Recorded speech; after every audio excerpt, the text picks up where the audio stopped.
and welcome back to another episode of Farewell Evangelion, the podcast where we go through each episode and movie of the Neon Genesis series bit by bit. My name is Keith, going through for his last time, and I am joined by Peter.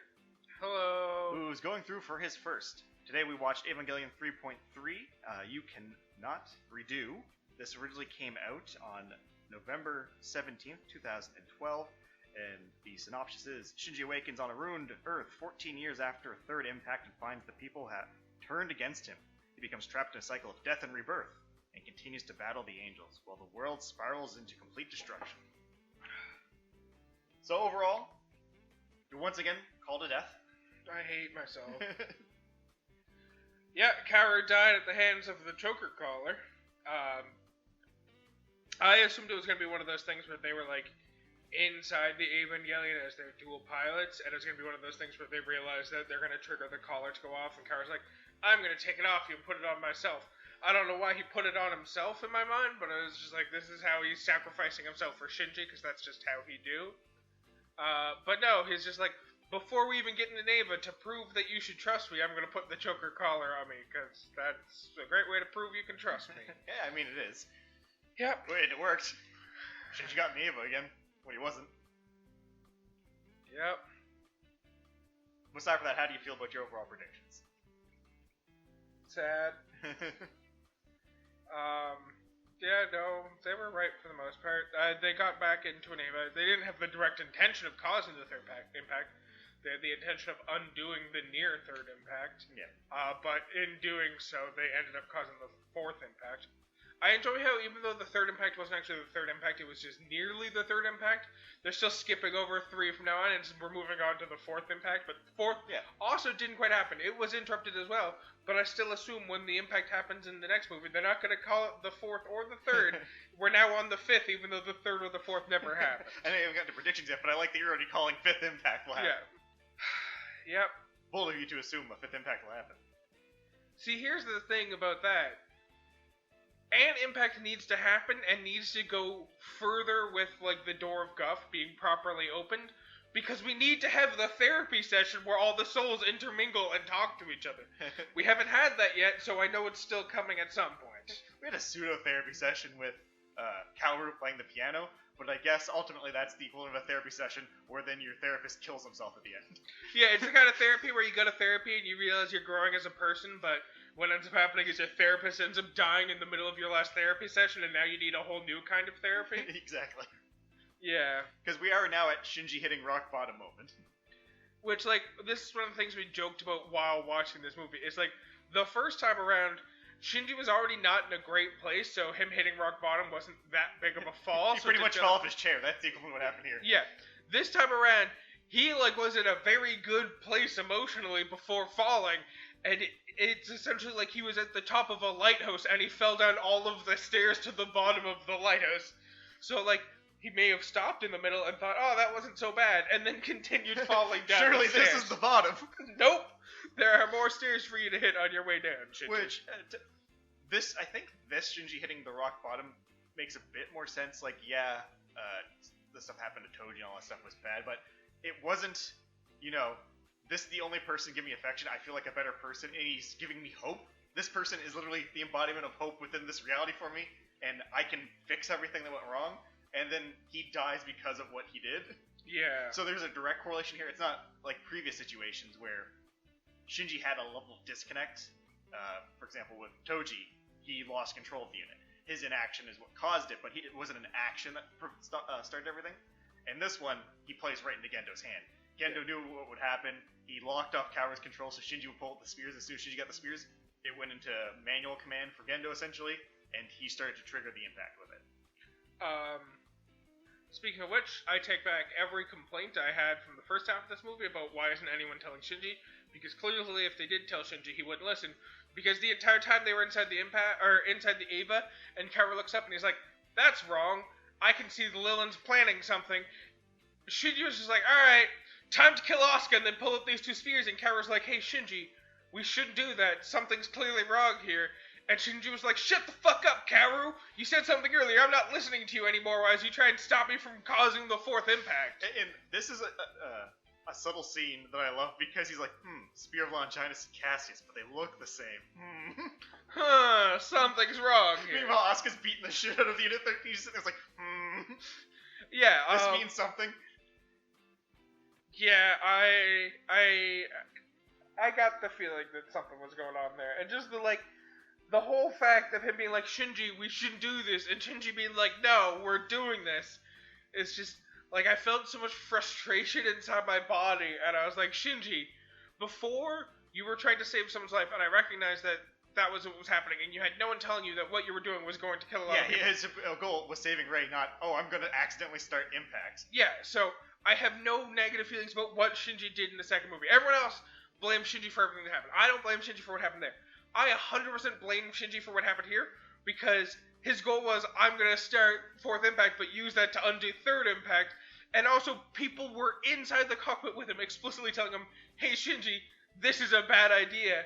And he was like, nah, fuck you, I'm going to do it anyways. I will, in somewhat defense of Shinji, when you look at the grand story of what's going on here, Shinji didn't have an option to pull out at that point, right? He was so much fed that this is the only way to undo everything, that even people telling him, no, wait, there might be something wrong, he was already gone. It was, I need to do this. I recognize that. I'm just saying, like, I need to redo. My complaints of the first half of the movie was like, no one's willing to give Shinji time of day. If they did, none of this would have happened. I take those back, because as far as I can tell now, someone could have told Shinji, hey, by the way, this is what's going on. If you do this or this, it'll cause this. And Shinji would have been like, nah, you're fucking lying to me. I'm going to do it anyways. We'll see what happens. Yeah. Like, I no longer am, like, I'm frustrated at Misato for not trying, but I no longer take the stance of, if it weren't for Misato not trying, none of this would have happened. I'm still kind of convinced now, even if Misato did everything in her power to explain everything to Shinji, Shinji still would have did what he did. I mean, if you look at it as Misato trying would have kept Shinji on the relay, or the Wonder, then maybe. Yeah, maybe. We'll see. No, we won't see, because that's not the story we're getting. We're getting a different story. The next movie is going to involve the Fifth Impact, and also, I don't know, Shinji, like, finishing high school, I guess. He never even got to high school. Shinji starting high school so he can finally graduate. One thing that I think is funny to mention is, in our last episode, we discussed the concept of the big Rey reveal hadn't happened to Shinji, and the second part of this movie starts off with the Rey reveal to Shinji, when Fuyutsuki's like, come play chess with me. Yeah, come play shogi with me.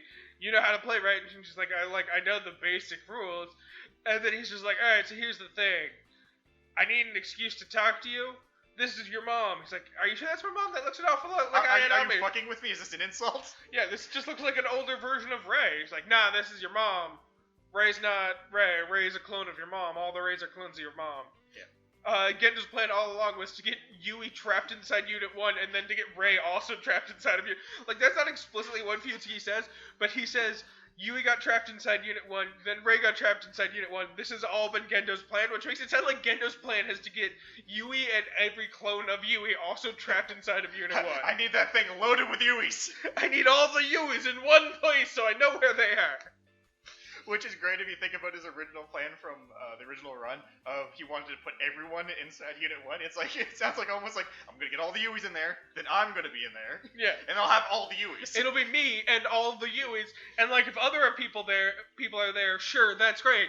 But the main goal is it's me and every possible version of Yui. It's like Gendo's the ultimate like show and a harem character. He's like, I need to create a harem of only this one character. I need every Yui in existence. He's essentially trying to replicate, I want to say, Hinata's character from Naruto, where it's just, I'm going to have Naruto and shadow clones of Naruto, and that's going to be my dream existence. It's me and a whole bunch of copies of the one person I love most in the world. There we go.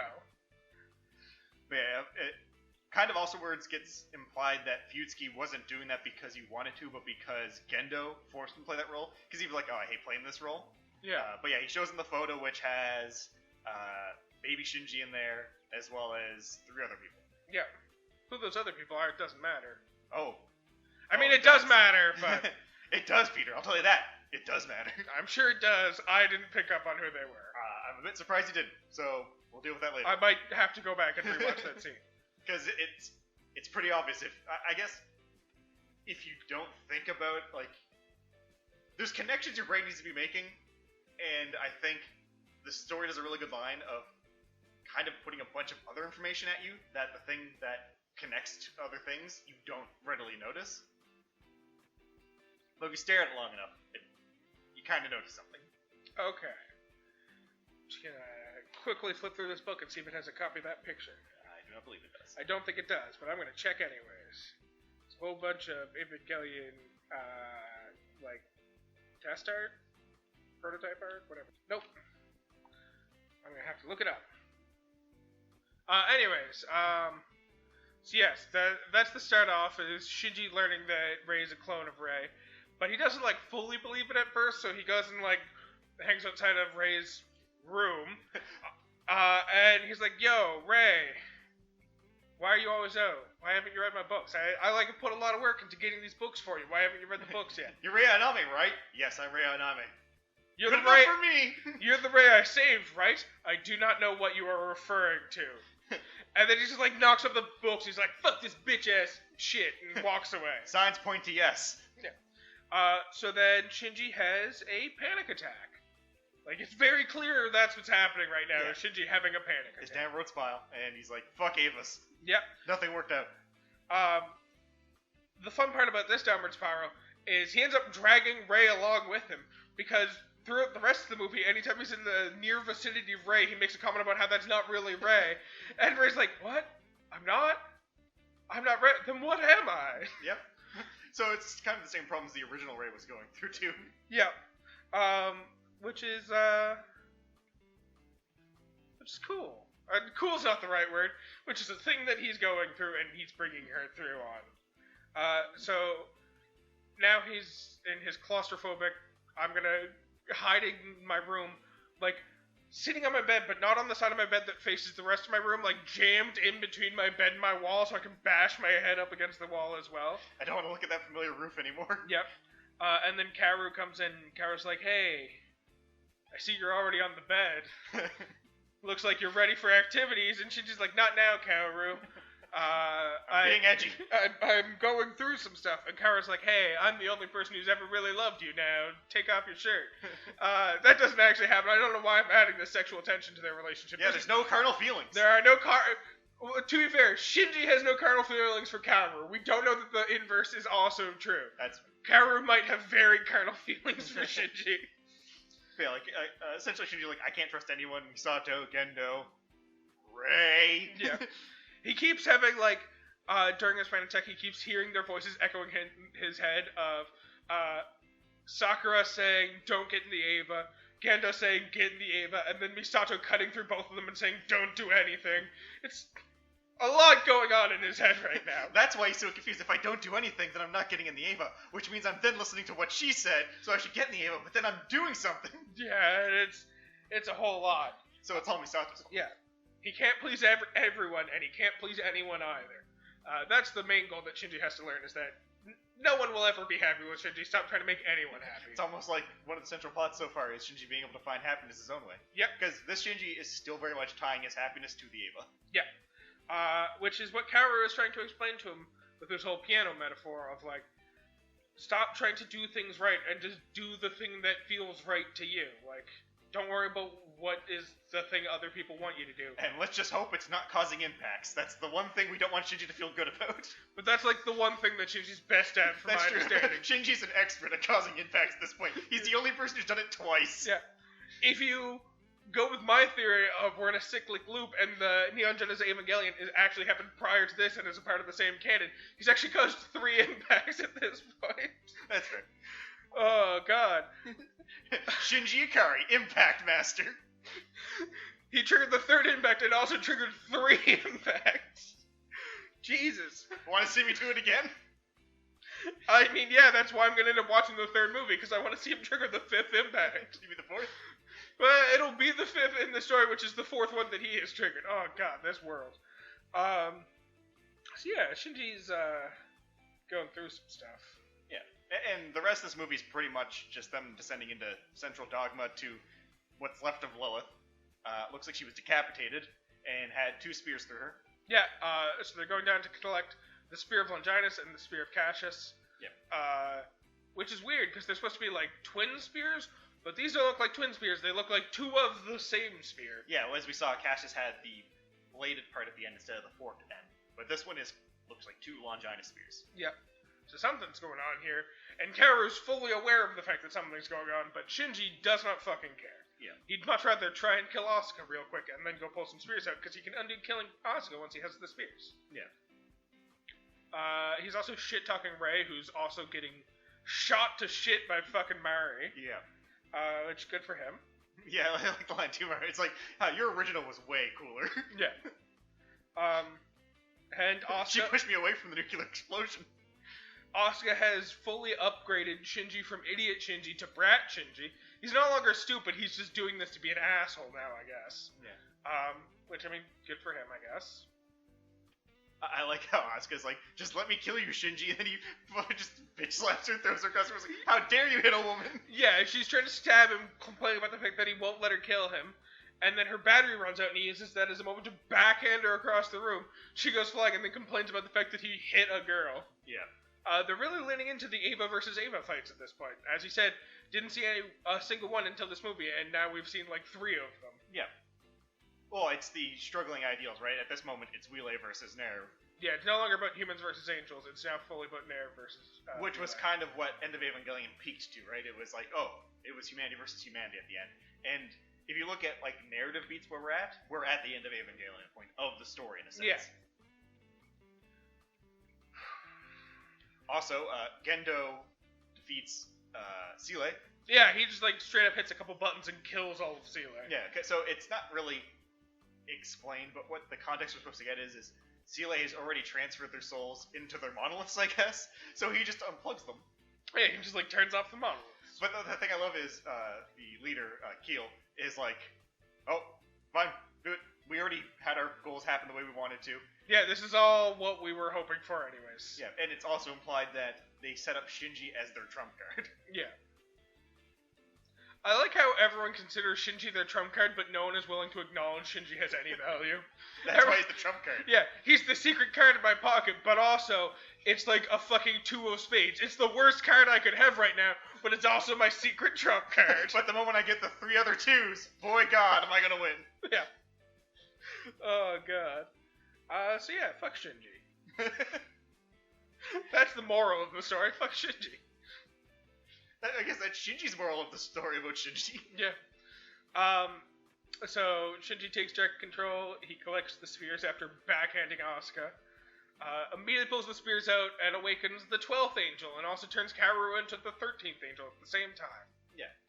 And that's the interesting thing too, is the 12th angel very much is heavily inspired by Armicell, with, changing shape and forming and all that stuff. And the baby-like thing at the end before it gets exploded by Unit 13. Yeah. But yeah, Kaoru is the first angel who was turned into the 13th angel. Through Gendo's plans, he realizes it too late, and then pretty much the 2 angels are killed, being absorbed into Unit 13. And Lilith is also dead. Yep. So... a little bit different than the last time we saw Instrumentality. Yeah, Gendo is fully banking on Unit 13. All his chips in one unit. Yeah, like the last time. Yeah. And he was forced to divert to the Lilith plan. Gendo.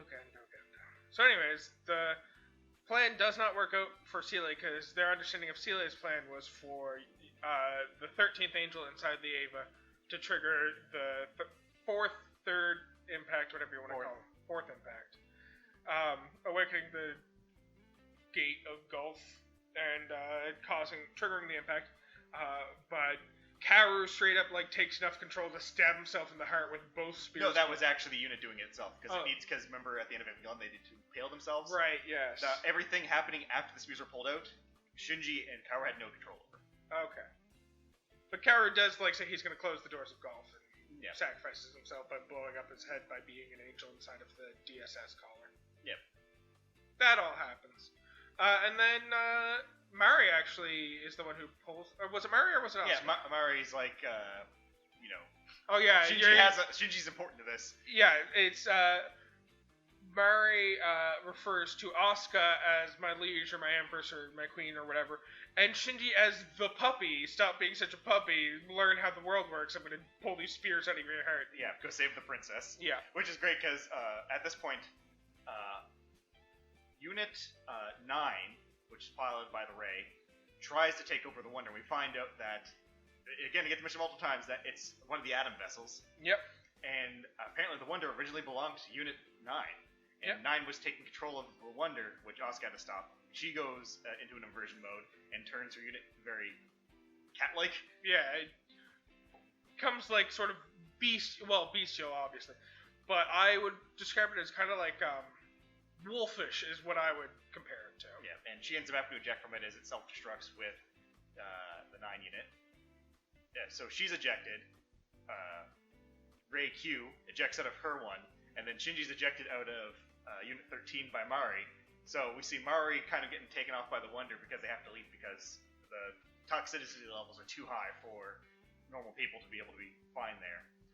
So the next time we see Asuka after this, she's looking at Shinji after he looks like, you didn't come help me. Like, she was aware that Mari said, go help her. Yeah, go save the princess, and Shinji's just crying inside of his entry plug because his best friend Kaoru died. Yep. No one else was willing to talk to him for the past 14 years. Yep. I mean, other people might have been willing to, but Kaoru's the only one who has actually talked to Shinji over the past 14 years. That's true. And so his only friend has died. And so, of course, he's in the fetal position crying like a Shinji would. Yep. Very Shinji move. A very Shinji move. Much like how the very Rei move is not putting on clothes unless directly ordered to put on clothes, the very Shinji move is... living in a drug den. Yeah. Shinji move is crying in fetal position while inside of an entry plug, and requiring the princess, the damsel in distress who he is supposed to save, to instead fucking get pissed off and save him instead. Yeah. And then Rei shows up, and Rei's like, I'm gonna, follow you guys now, because I don't know what I am. My orders were to do that, and now it's done, so I don't know what I'm supposed to do now. So I'm just gonna follow you guys until maybe you got some orders for me? Hopefully you can help me figure out what a Rei is, because it's clearly not me, and I don't understand what I am, so... You know, I'm starting to think Rei might be a drug addict for orders. Yeah, a little bit. Please, I just need a fix. Just order me to, breathe or something. I don't care. That's what's gonna happen in the next movie.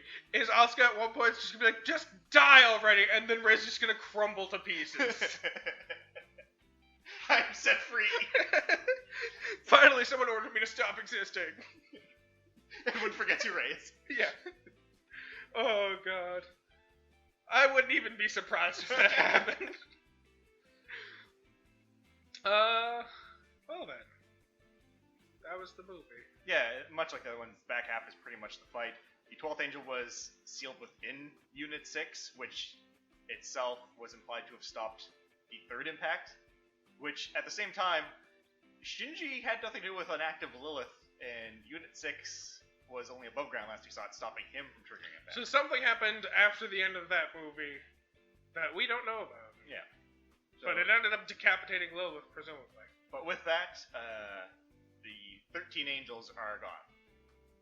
We are now at the point in the original series when instrumentality did happen. Yeah. We got there over a slightly different path, and it took 14 years instead of 1, but, plot-wise, we're roughly at the point where we were the first time around. Yeah, Gendo has everything he needs for his plan.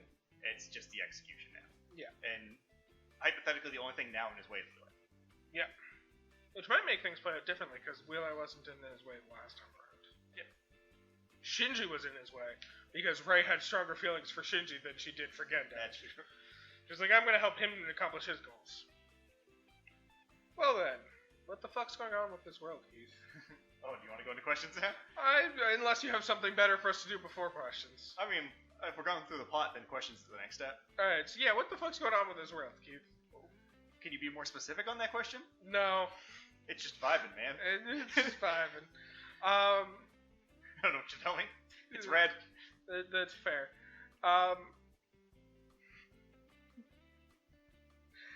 So, as we said, this is Rei Q because we don't know how many other Reis there have been. Yeah, we only know, and this is kind of backed up by Asuka, is that she's one of the original Ayaname batch. So hypothetically, she's one of the ones that were in the vat that got killed when Ritsuko had her meltdown in the original run. So there might be other Reis that are piloting MPEs or something like that, but they're not the same Like, she wouldn't feel the need to specify one of the original batch if there weren't other versions of Rey out there, I assume. Fair. That's how I choose to interpret that line. Is everyone dead? Like, Toji and all them? That's something that hasn't been answered to us yet. We just know that Sakura said that she was the younger sister to Toji. But Toji, Kensuke, Ikari, Pen, we don't know what happened. Okay, quick question. You might not know the answer to this because it is rather specific detail. Do you know if she said, I am Toji's little sister, or I was Toji's little sister? She says, I am Toji's younger sister. Okay. I choose to believe that means Toji's still alive. Fair. And by timeline standards, he'd actually be a 40-year-old man now. It's true. Fucking time, man. It's crazy. Although I guess that should make him actually like a 50, 60-year-old man. Yeah. By our standards. He'll be walking around with one of those walkers with like the tennis balls on the bottom. Don't want to scuff the ground. Don't want to scruff the ruins. But he'll still also be more than willing to throw down and beat the shit out of a 14-year-old. My sister told you not to get in the EVA again. You almost hurt my sister when you caused the fourth impact there, Shinji. Bow! Hurt her emotionally too when you got in the EVA. Oh, God.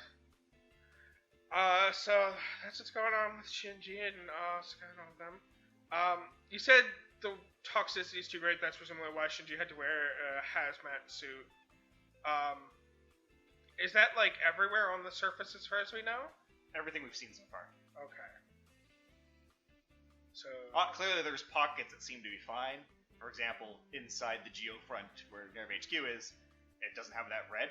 So I think the best way to equate it is if you see everything covered in red, it's that toxicity level, which is mainly due to the LCL pollution. Okay. So, because what my next question was going to be, doesn't that kind of mean that Shinji and Asuka and Rei are all fucked because of the fact that they're currently in the red area and don't have a direct and obvious means out of the red area?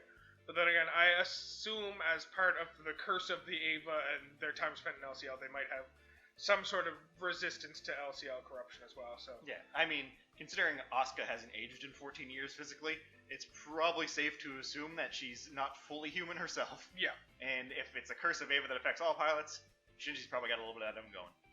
And Rei, it also clearly isn't fully human either. Yeah. Besides, it doesn't matter if she's in trouble or not. She's going to ask Asuka what to do at the start of the next movie. I wasn't ordered to die in this pollution, so I won't. Yeah. But then Asuka will tell her to go die, and she will. So it'll work out. Exactly. Everything will be fine. No, I suppose there are other questions, but they're the kind of questions of what's going to happen in the next movie that I suppose I have to wait a decade/2 weeks, depending on which timeline we're in. Yeah, it was 10 years difference when this movie came out to the next one. Yeah. I mean, if you have any questions you want to just put out there, that's fair. So, with the fact that Rei's soul, her soul's inside Unit 1, not Unit 13. And presumably Unit 13 is now what fucking Gendo's putting all of his chips into triggering the fourth impact. Right? Yeah, Unit 13 is the final Evangelion. It's the one he's planning on using to trigger the fifth impacts now. Yeah. Does he need a pilot in it now, or can he theoretically do it with the dummy system because of the different things it absorbed in that fight? So a dummy system would not be able to create an impact, essentially, due to the simple fact that it doesn't have a free will. Okay. So that's the same reason why Rei Q couldn't be used in the dual plug system to pull the spears, because 2 souls are needed. She doesn't have one because the Rei soul is missing at the moment. It's currently inside Unit 1. So because of that, in order to trigger impact, you need a wish. So it requires either Gendo to, I guess, get in the suit and get in the robot, as you will, but it's been effectively sealed. I still don't think Gendo is going to count on Shinji getting on the robot and wishing what Gendo wants. I have a feeling Gendo is more so counting on himself having more direct control over the wish this time around. Yeah, Gendo's going to always be the one with the full control of the wish. Yeah, so I have to assume his plan is going to somehow involve him having direct control over Unit 13 and the 4th Impact himself. I don't know exactly how it's going to happen, but that is my assumption. It's going to come down to Gendo, and Shinji's probably going to try and stop it. This is the prediction part. I'm still refining my prediction, so let's not worry about that. Oh, yeah. No questions. Let's move on. Fan questions? Do we have any of those? Well, before that, is there any questions you want to ask to confirm anything? No. No? I want to fly by the seat of my pants and have my assumptions and not know whether or not they're right. That's fair. I will give one confirmation in the question thing, and just to kind of nip this one in the bud. Seele is gone. Good. There's no question about it. Though Seele is gone, there will obviously still exist in some capacity because Shinji is their trump card in a sense that they set up. Whether that plays out the way they want, they have no longer direct control over it. It's pretty much they played their final hand and left things as it was. Yeah. It's essentially they were playing poker. They said, I'm all in, and threw their cards on the table. And it's just down to and like 7 of them were Uno cards? Yeah. And now we're just waiting to see what Gendo pulls out of his ass to respond. So, going into questions from some of the fans, this one came from Ahmad from the Instagram channel. When Rei decided to let Shinji choose mankind's fate at the end of Evangelion, why was his instrumentality different from Gendo's and Seele's?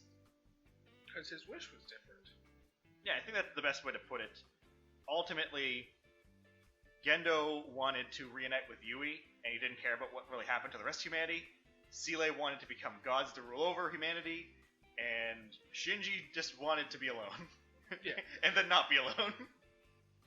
Yeah. Shinji had different goals from the other people, and so his thing played out differently. Yeah, if Gendo had control, our understanding is that everyone just would have ended up inside of Unit 1, and that would have been the rest of existence, and if Seele hadn't had their plan come through, everyone would have been locked inside of Unit 1 except for them, who would have been inside of the MPEs, and they would have lived as gods, controlling the world as they see fit.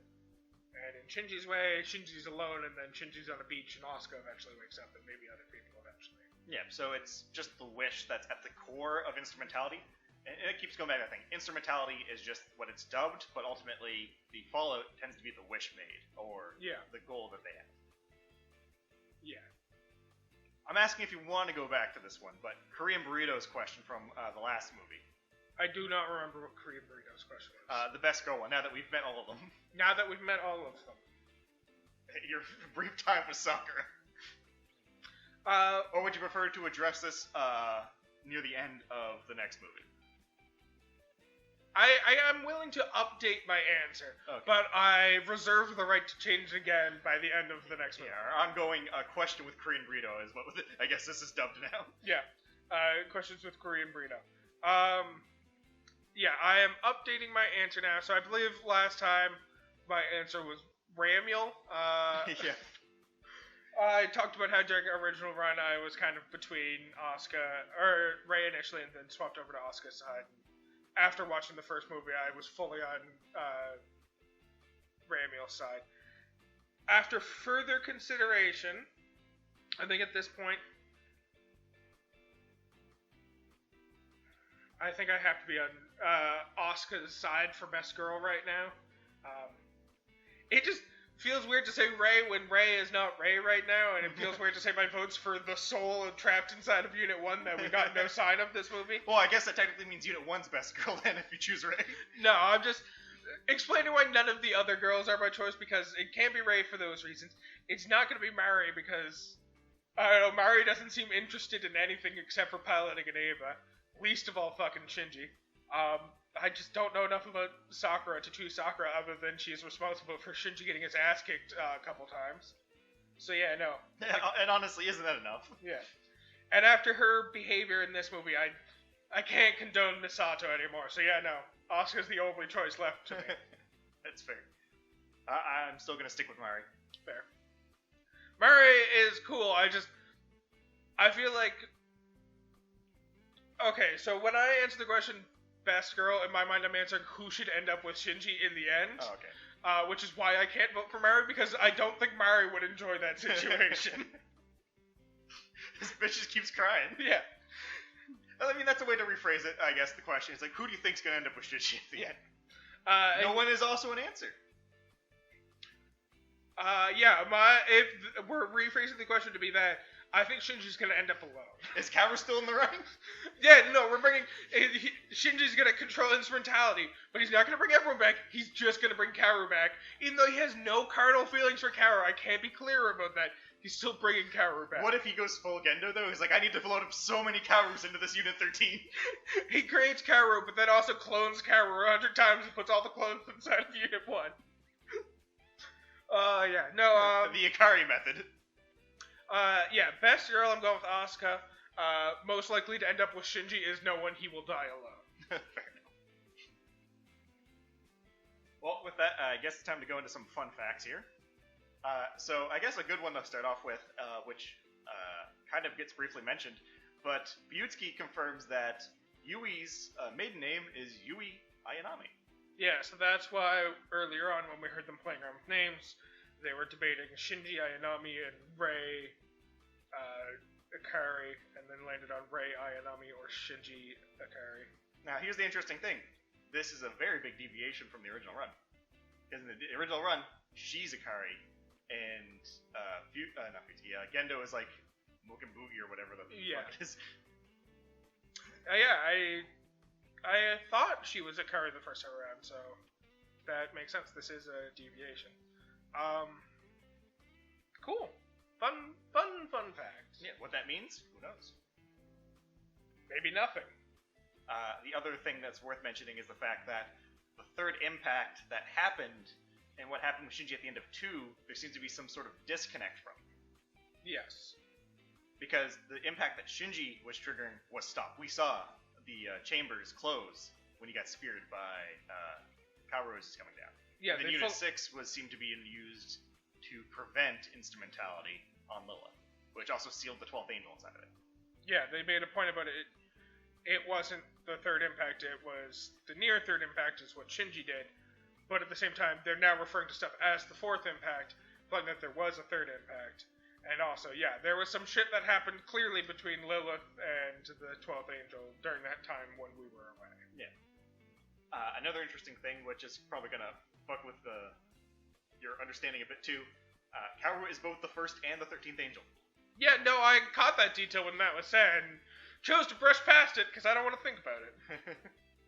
Alright, successfully brushed past. Well, what are we talking about now? Kaoru says, I'll see you again, Shinji, before his head explodes. Yep. You know, that just fits in with my theory I have that... So I don't know how well my theory fits anymore based on what happened in this movie, but my theory has been that this is some sort of cycle between Neon Genesis and then Rebuild telling the same story, except it's not a different telling the same story. They're happening one after the other, and there's just some sort of looping happening where it's going through the same story multiple times with slight deviations. So I'm saying I'll see you again is Kaoru having a greater understanding than anyone else and him knowing that it's going to loop again, and that's when he'll see Shinji again. Yeah. My original theory was that this was going to end with instrumentality, and then the reason that the fourth movie was called 3.0 plus 1.0 was because it was going to be the start of the new series 1.0 that takes place after 3.0. That was my understanding of why it was going to be called 3.0 plus 1.0. That hasn't happened yet, so I don't think that explicit part of my plan was right. But them calling it Thrice Upon a Time does make it seem like this is the third time it's happening. But I was thinking about this earlier. This could still be the third time it's happening, because one of the things we discussed earlier on when we were watching Neon Genesis was the fact that the anime series and the manga series have differences between them. Like, not huge differences, but there are subtle differences between the two of them. Yeah. So that could be the first and second run, I don't know which order they happen in, and then this could still be the third one, thus making it Thrice Upon a Time. Okay. And it's just the third time that instrumentality in that group therapy session is happening. That could be what's going on. That could be what it's referring to. That's what I choose to believe it's referring to. You'll find out when that next one happens for sure. In 10 years' time. I briefly mentioned this one already, but that photo that Fuyutsuki shows Shinji with Yui holding him and he mistakes it for Rei, there's some interesting stuff in that photo. Yeah, I gotta go back and look at it. What it means, who knows, but it's definitely interesting. Yeah, I'm gonna look it up soon. Pretty much as soon as we're done recording, I'm going to look up that image and study it. But I have to be careful about how I look it up, because if I just Google it, it's going to end up coming to like a page of like, here's all the little details you missed in this picture that explain everything. And 10 details you missed in this one photo from Neon Genesis. Yes. And that's not what I want. I just want to find an image of the image so I can study it myself. I guess we can get into the idea of the title. Oh yes, you cannot redo. Yeah, so I think this one's pretty self-explanatory on base level. Yep. Where Shinji is pretty much promised that he can redo everything. Yeah, so if we're looking at it from the idea of the you cannot redo being the first half of the movie versus the second half of the movie, the whole first half is him trying to figure out how he can fix the mistakes he made at the end of 2.0. And the second half is him realizing that the plan is not going to work out and he can't fix what he did in 2.0. So that kind of makes sense. You cannot redo. Well, there's also another layer to this of it's Shinji wants things to stay the same. He doesn't want things to be different. He wants them to all go back to what they were, which is also within the same thing if he wants to redo. He wants everything back to the way it was. And the first half is him assuming that's possible, and the second half is him learning that you can't redo. Yeah, and Kaoru's kind of the driving force of you can't really redo things truly. Things are always going to change, and you have to be able to adapt to that. And Kaoru saying you can fix things wasn't so much, oh, things will go back. It was, you can make things better. Yeah. Because the planet, not really livable right now, to a degree. So there was the second interpretation of the titles is how it compares to the original series versus this. I do not know how the title compares to the original series because we have diverged quite heavily from the original series. I don't know the connections anymore. Well, if one can look at it as you can't keep redoing the same story over and over again. I suppose that is a solid way of looking at it. Yeah. Up until now, we have been subtly redoing the series with minor changes. We can't redo the same series anymore. We have to do a new series. Yeah. Makes sense. Because they're not always directly story ones. It could be more meta-based ones, which is the You Cannot Advance also has a meta reading of the second one. You can no longer advance the story in the same way it's been. And then the fourth one doesn't have one of these non-titles. It's just Thrice Upon a Time, right? Yeah. 3.0 plus 1.0 Thrice Upon a Time. Yeah, which I guess now's a good time to also get into the numbering idea. So this is more of a very deeper fan theory that doesn't really have anything confirming it, but there's a lot of fan base that does believe that this might be a thing. So this kind of goes into, and these were prominent theories before the final movie came out, so nothing really spoiler from it. I'm just trying to put you in the mindset that people had at that point. One of the strong ideas was that each movie represents a view of Evangelion as a fan base. So 1.11 or 1.0 is what Neon Genesis is, or was. Yes. That's very core Neon Genesis. It played out almost the exact same. Very minor differences, but almost the exact same, yeah. 2.0 is what the fans want Evangelion to be. It's a lot happier characters, and a lot more fighting angels winning the day, saving lives. Yeah. 3.0 is believed to be what Anno believes Evangelion is. And that's why I also kind of think, well, movie 3 kind of is what makes me somewhat believe this, is because it gets very much back to the core of what Anno's telling the story of Neon Genesis was about. It's the story about Shinji. It's a lot more slower, calm down, and Shinji's more mental well-being and going through his internal thoughts. Confusing. Yeah, no, all fits with Anno's vision. So then, would that mean that the fourth vision being 3.0 plus 1.0, according to this theory, is it's a combination of what Evangelion 1 originally was, or Neon Genesis originally was, plus with a closer view of Anno's perspective of what it should be? Effectively, the number sequence of it is believed to be what Evangelion was, transformed into what Anno believes it can be. Okay. That makes sense. Get some of that sweet, sweet therapy. Yeah. And then Thrice Upon a Time, we'll discuss that obviously when we get into it. No, I've already solved Thrice Upon a Time. We don't need to discuss it. Were you not listening 10 minutes ago when I was explaining the Thrice Upon a Time title? Something that's a bit interesting to mention.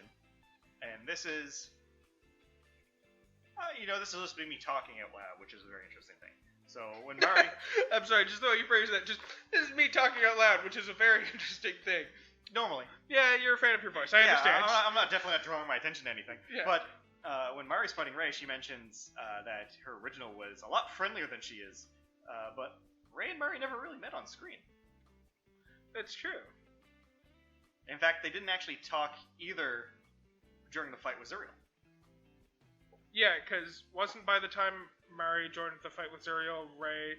No, they were both fighting at the same time. But they weren't talking. They weren't talking, you're right. Wonder what that could... Probably nothing. Yeah, who knows? So yeah, Probably nothing. That's my fun facts. There's a bit more in this one, obviously. Of course. So, how you feeling after this movie? What are your thoughts on it in the grand scheme of Evangelion? I'm really glad I don't have to wait a decade for that final movie. Yep, fully agree with that one. No, I'm feeling good about... It sounds weird to say I'm feeling good because every time I make a prediction, I end up feeling sad when the prediction comes true. So I'm not feeling good about that, but like I'm feeling good with where the series is and where it's going. I am enjoying what I am seeing. Yeah. And obviously we're going to the last movie. There's not any more rebuilds after this. There's not even, oh, maybe there will be. This is the end of the rebuild storyline. And what that means for the grander scheme of things, we'll find out. This is the end of the rebuild storyline. Has Anno said that he has no intention of doing any more Evangelion stuff? Like, we might get Evangelion, like, fucking video games or side stories, but, like, this is it for the main story as far as we know? I feel like that's something I should probably answer once we finish the next movie. Okay, fair enough. I hate you. It's like, the way, because the thing is, if I tell you that, that's the equivalent to, like, when a character dies in, like, a Marvel movie, it's like, oh, but they got 3 more movies in their contract, right? I guess. And trust me, there'll be a lot to discuss about what Anno said about the franchise in the next episodes when we cover the final movie. Yeah, that makes sense. On my end of this, though, I think, personally, out of the rebuild movies, this is probably my least favorite one. That's fair. Because it feels more like it's just a transition of the first 2 movies to the 4th movie, and less so its own standalone thing. Yeah, it does have a little bit of what I refer to as middle child syndrome in Trilogy, where it's less about the plot itself and more so about getting from the first movie to the final movie. Exactly, and that's kind of my one complaint with this one. It's not that it's a bad movie. I enjoy watching it, but when you have to put it up to the 4 movies in the series, it's the weakest of them. Yeah, that's fair. Because when I think back about it, my favorite thing in this movie is still probably Kaoru and Shinji playing the piano. That's the big standout moment to all of it. To the point where, like, after you pointed out that he's listening to track 28, and we've only ever seen him go as far as, like, 25 before, I have to assume Shinji, like, while they were playing piano together, was just constantly recording them playing piano, and that's his new go-to listening, is just him playing piano with Kaoru. That's fair. And I don't blame him. I feel like if I'm going to watch any of this series, I might just rewatch them playing piano by themselves and cut out everything else around it. Yep, it's very fun. As I said, Kaoru, the way Kaoru talks about learning piano, I know it's like a metaphor for how to go through life, still just makes me want to learn how to play piano Kaoru's way. You're gonna get a piano or some instrument, just fuck around, find it. Fuck around until it starts sounding like music. Okay, so with that, time to wrap up this episode. We finished 3.33. So if you'd like, please favorite, subscribe, follow, pass on information, write a review. Anything helps with the podcast. You can also find us every Wednesday as we upload on YouTube and most podcasting platforms. You can find the episodes. On top of that, we also have an email where you can send us any messages or questions at whatismypodcastabout@gmail.com. And of course, we also have the Instagram page, Farewell to Evangelion, which you can find where we update information about facts and trivia about the series as we go through in canon order, as well as we have polls, questions, and Q&As and all that stuff. So make sure to join in there and you can ask us stuff directly. And as always, Peter, for the final movie, Thrice Upon a Time, what can we expect next time on Neon Genesis Evangelion? Alright, so it's not related to the plot in the slightest, but Asuka's gonna give up her tsundere ways and confess her feelings towards Shinji, but Shinji's gonna be like, nah, fuck that, I'm still into Kaoru, and then he's gonna trigger 5th impact,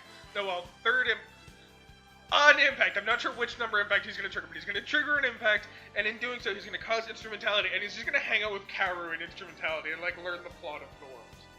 Sounds very happy. Well, make sure to tune in next time, and there'll be plenty of fan service.